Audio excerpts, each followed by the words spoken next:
Harper Perennial and HarperAudio present Dress Code: Unlocking Fashion from the New Look to Millennial Pink by Véronique Hyland.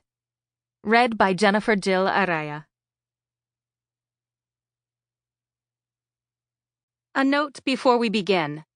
Don't forget to download the accompanying enhancement PDF from your audiobook provider, or go directly to www.harpercollins.com/audio/dresscode.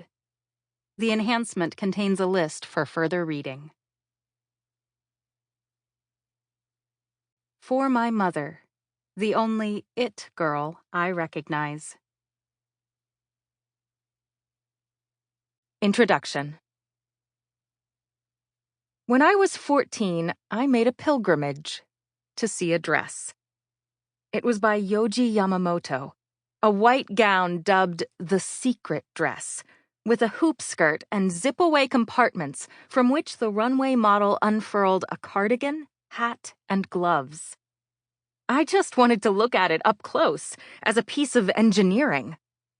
The salespeople could tell that I wasn't exactly in the market for the dress. I looked about 11 years old at the time. They made the quick calculations that I was probably not a wealthy, avant-garde child bride, and very politely asked me to take a large step back.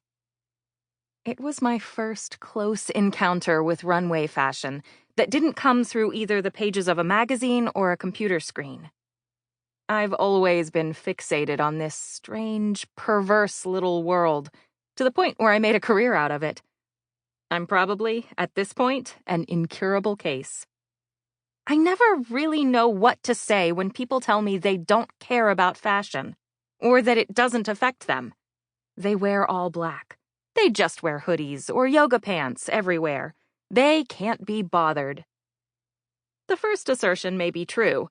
You certainly don't have to care about fashion. The same way you don't have to care about contemporary fiction, the art world, SoundCloud rap, or making your own sourdough bread. The difference between those realms and fashion, of course, is that with fashion, you have no choice but to opt in. Even if you're reading this in a nudist colony, you'll probably have to put on clothes at some point to, go to the DMV. And yet, fashion is still too often seen as superficial, as trivial, or only taken seriously as an art form when it's the most rarefied of couture. Even if your wardrobe is as dark as Lydia Dietz's soul, even if you exclusively wear athleisure, even if you consciously don't put a lot of thought into what you put on your body, which, to be clear, is perfectly fine, I am here to tell you that you are making a statement of some kind.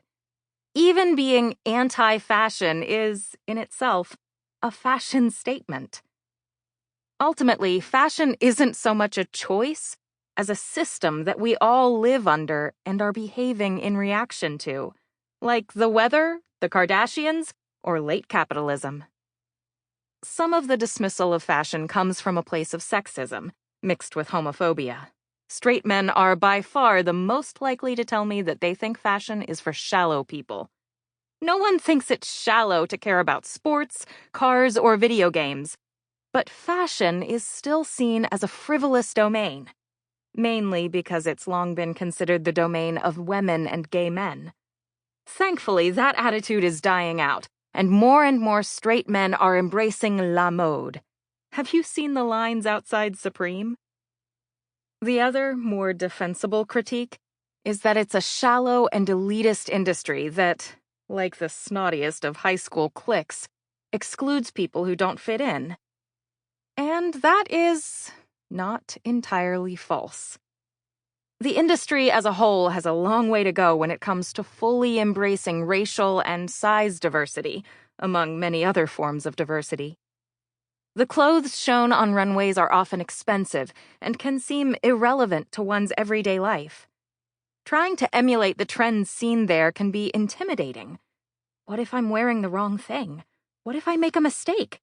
Do these culottes look dumb?